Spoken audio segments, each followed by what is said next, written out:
Assalamualaikum warahmatullahi wabarakatuh.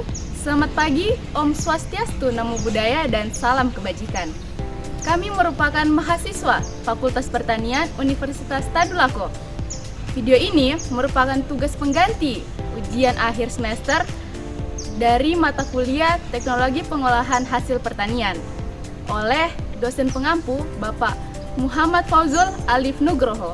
Halo semuanya, kami dari kelompok 6 akan membahas mengenai pasca panen serta pengolahan tanaman pala. Di mana di dalam video ini kami akan membahas mengenai pengantar dari tanaman pala atau latar belakang dari tanaman pala. Selanjutnya ada tahapan pasca panen tanaman pala. Yang ketiga adalah tahapan produksi dari tanaman pala.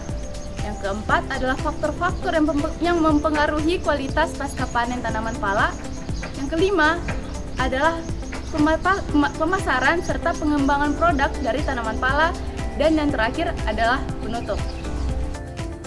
Perkenalkan, nama saya Syafika Salsabilah dengan NIM E281222015. Saya akan membahas mengenai latar belakang dari tanaman pala secara umum.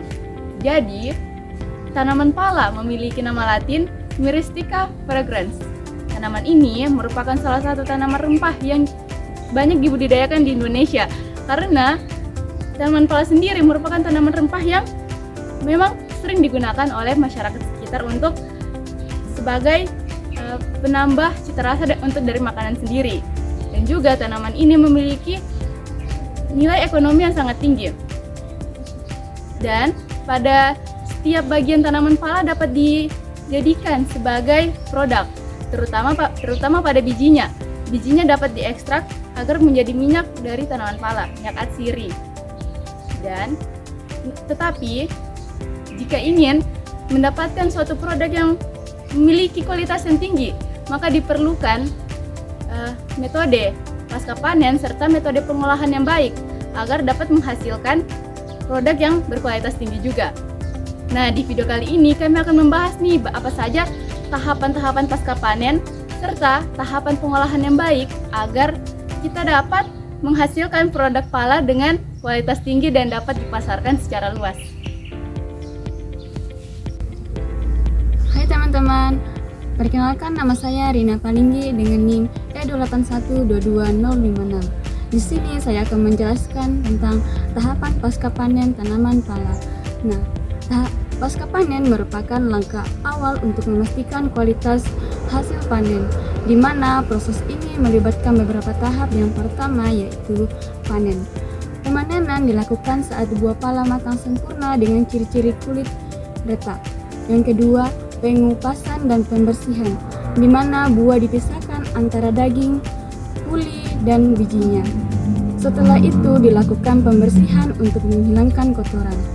Yang terakhir yaitu pengeringan, di mana biji dan puli dikeringkan secara terpisah menggunakan sinar matahari atau pengering buatan untuk mengurangi kadar air hingga 10-12%.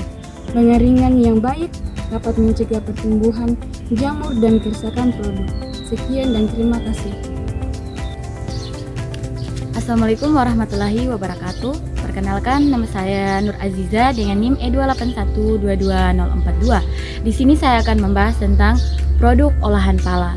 Nah, dapat kita ketahui bersama bahwa tanaman pala merupakan tanaman yang cukup lama pertumbuhannya hingga pemanenan.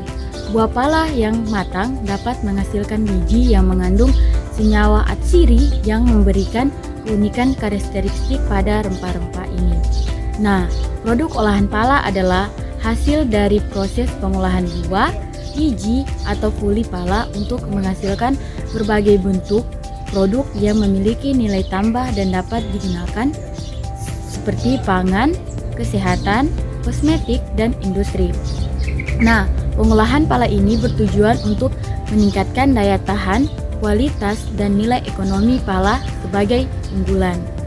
Nah, dapat kita ketahui bahwa produk olahan pala itu meliputi ekstraksi minyak atsiri, di mana biji pala diekstraksi untuk menghasilkan minyak atsiri yang digunakan dalam industri makanan, kosmetik, dan farmasi. Yang kedua itu ada pembuatan bubuk pala. karena biji pala yang telah dikeringkan digiling menjadi bubuk yang banyak digunakan sebagai bumbu masakan.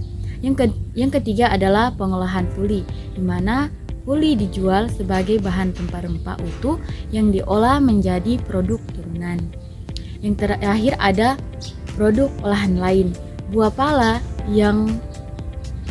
pala dapat diolah menjadi sirup, manisan, atau dodol yang memiliki pasar di tingkat lokal dan internasional.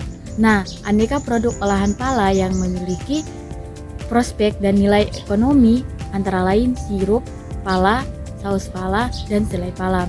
Nah, dapat kita ketahui juga bahwa pala dapat dijadikan tepung, yang dimana tepung pala digunakan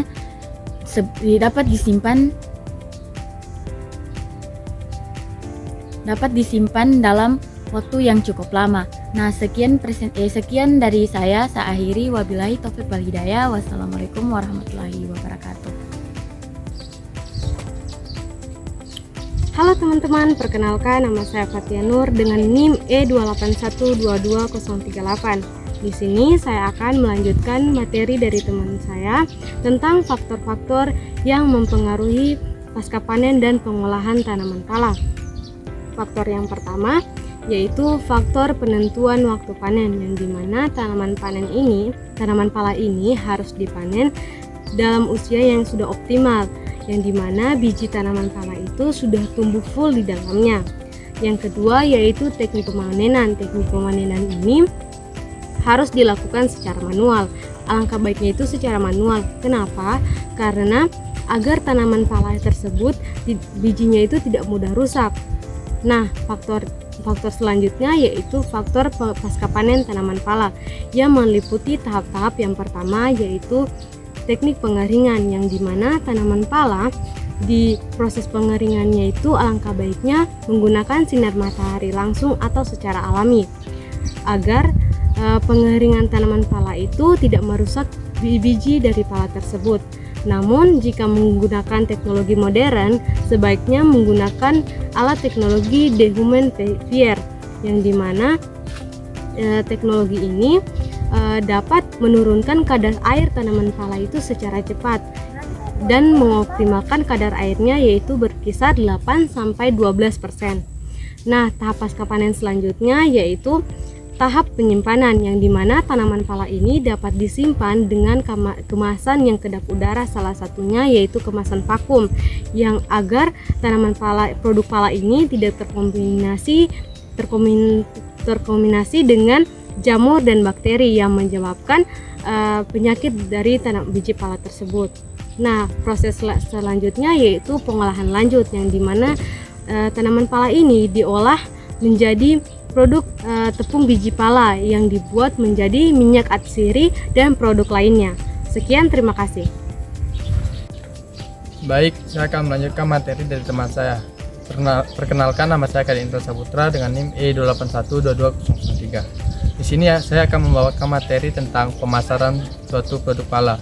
Seperti yang kita ketahui, pemasaran itu adalah proses merancang atau menawarkan suatu produk kepada konsumen untuk menghasilkan nilai jual dan keuntungan yang diinginkan oleh konsumen.